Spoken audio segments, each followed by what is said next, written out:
Hi, I'm Samantha, and this video will be a tutorial on how to practice handstand. And we'll start with a couple different ways to build strength into the pose. So the purpose is not really to get up into handstand, but to kind of start to build some strength and kind of the alignment that's important. And then we'll practice using a wall to try to kick up into our handstand. So important to have a yoga strap or any kind of a D-ring strap. And before we start doing anything further, take your strap and create a little loop. You bring it through both D-rings, metal rings, and then slide it through just one. And that will allow you to make a loop like this. And you want to set up the spacing so it goes shoulder to shoulder. And you want it to be a little snug. This will be a really great way that will support our shoulders and our arms once we start to get into the pose. So just start with that. This might be a tiny bit tight. I'm not quite sure, so I'm gonna give it a little more space. But you do want it to be snug. And again, you're just measuring it shoulder to shoulder across your chest. So for now, we'll put that to the side. And we'll start with what's called an L-shape kind of handstand practice. And what we're about to do now would be suitable for most anyone who has been practicing yoga for a little while. But generally speaking, this whole kind of handstand video and handstand practice is more appropriate for someone who's been practicing for about a year, right? So you can always watch the video and kind of file things away, but just make sure you feel comfortable enough and have been practicing for about a year before you really actually practice this tutorial. All right, so to set up the L-shaped handstand, we start with our mat towards the wall. So it's nice to have a mat because it'll just give you some more grip, right? And just for more support. And I'm setting myself up with my legs straight and my feet are at this baseboard of my wall. So which is called staff pose. This is actually a pose called Dandasana. I don't need the wall for it normally. But this will be our measurer for our handstand L shape. So I have my hands, the heel of my hands is right about where the back of my hips are. And then we're gonna turn ourselves around. So I'm gonna leave my back hand grounded, again, hands in line with my rear end, right? And I'm gonna kind of move myself. I'm leaving this back hand here, but I'll start to turn it. And the back where my heel is, I'm now bringing my fingers there and my hands are lining up. One of the biggest mistakes I see, and I'll show you this, what we're doing in a moment, but as these hands start to go way far forward, what we want to do is set up a nice kind of box shape. So my hands are fingers spread wide, they're about down dog spacing, and here's where I start to have my toes, they're curled into the baseboard, and I start to find myself into like a very crunched down dog, and it should feel crunched. Now, I'm going to show you later what the yoga strap is for, right? It's really for looping around our upper arms. It's possible that you'd use that here, okay? So I'm just mentioning that in case you go back and watch this video, for a second time or practice it a second time.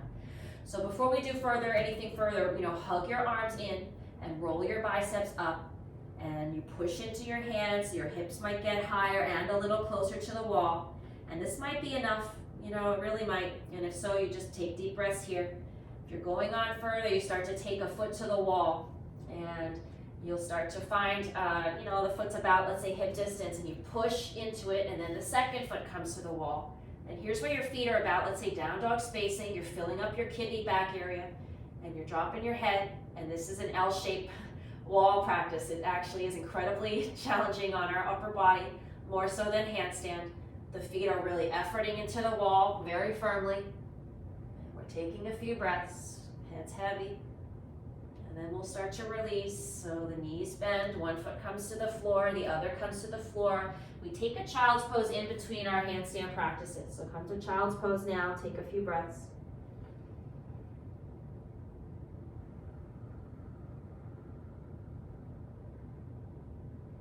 And we'll come back, and we'll try that one more time. So I'm gonna show it what I see as common misalignments, so don't copy me here, watch it here.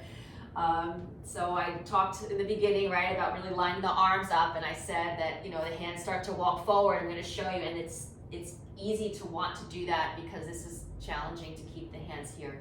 So I'm going to come up into my version that hopefully it resembles the first version, which is what we're working towards.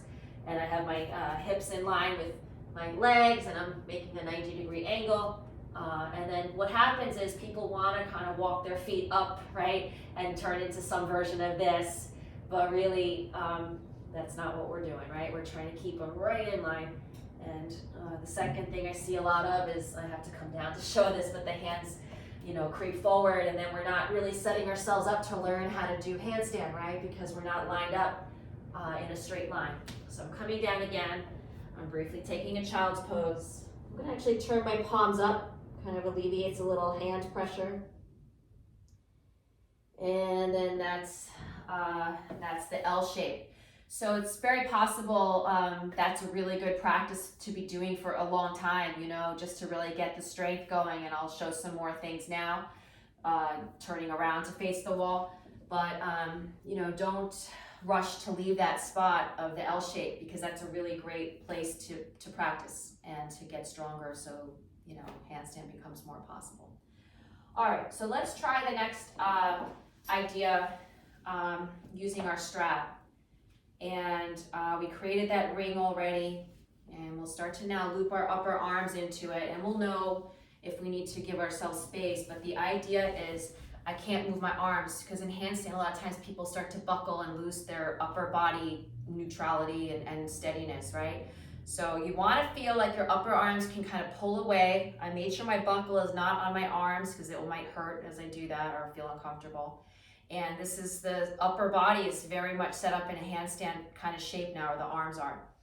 So now I'll start to face forward. I'll make sure my strap's in a spot in the middle, so it's not in my way, the excess part. And my hands are in down dog. I'm letting my upper arms gently press into my strap. And my hands, I'll say, are about, you know, a foot away from the wall, some version of that. And then I'll start to lift up to a little down dog. Now, maybe your neck and head is a little bit in the way with the strap, but just kind of go with it for now. And I'm pushing into my hands, and I'm still working my arms against my strap. And then I'll start to walk in a little more. So I'm walking in. So now I'm starting to get more set up like handstand, right? A little closer with the upper body, stacking a little more on the arms. And then I'll just play with picking up a leg, and maybe just giving it a little bouncy feeling with the left knee kind of springing. I'm picking up my right leg here, and I'm firming this right in the air, right? So not dead weight, firm it in the air, and maybe lift it, and maybe kind of come back, and you're just kind of feeling it out. And then we'll start to see, we'll look forward, right? So the head, you're looking towards like the wall, the baseboard of your wall, and you feel ready to kind of give it a little kick up. Your navel is hugging in, and when you're ready, you'll breathe in, and let's use our exhale to kick up, right? And we'll do it again. Now the wall's right there, so you might be kicking up and being a little more noisy about it. That's okay, but go slow. Inhale, exhale, maybe there's a little kick, and we'll try it again. Breathing in, exhale, little kick, and let's actually kick up enough so we can find the wall. Maybe you're there already. All right, look forward, find the wall. Good. So you pull up the second leg, the belly area is hugging in, flex the feet, squeeze the thighs, and maybe find that gaze looking forward, a little forward. And if you're feeling pretty good here, maybe you start to pull the one leg away and see if you can find a little balance. And when you're ready to come down, don't overdo it, come down and find your way into a child's pose. And we'll pause there.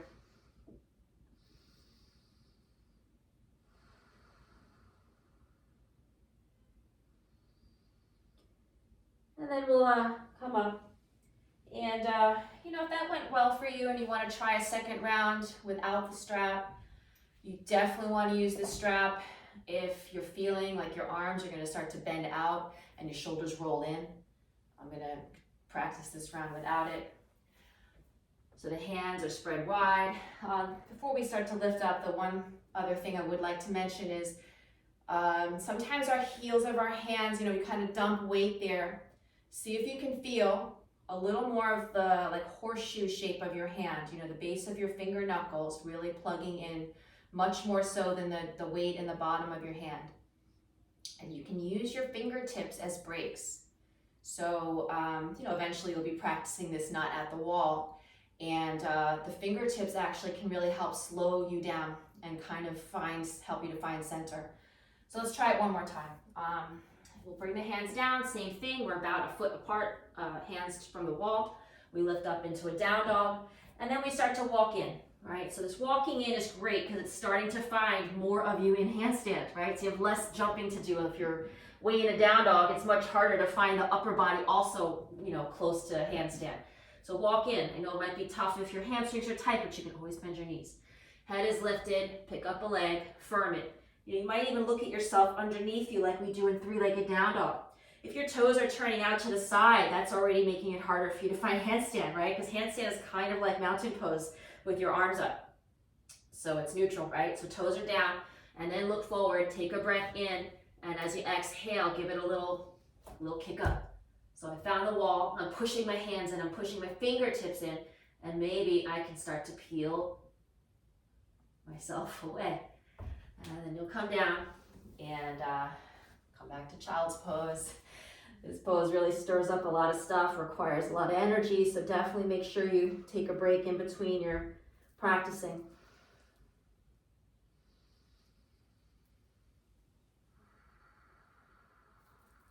And we'll try one last one. And let's try the second leg. Right, so I just kind of did the leg that I know is easier for me, which is lifting up my right. You might have done a similar thing with whatever side you feel more comfortable with. Just give the other side a little try. So walking in, maybe you grab your strap around your arms if you want for this go around. Opposite leg lifts, springy with the base leg, looking forward. And breathe in and exhale, give it a little hop. I see my dominant leg wants to take over there. One more time. Good. So another way to find balance, if you have both legs at the wall and you're ready to try, squeeze your thighs. See if you can peel both heels away from the wall slowly. And that didn't work out so well, but it might work out well for you. All right. When you're ready to call it a day, come back to sit. And thank you so much for watching my video. I have plenty more on my website, which is yogafoodandmood.com, and it's under the on demand. And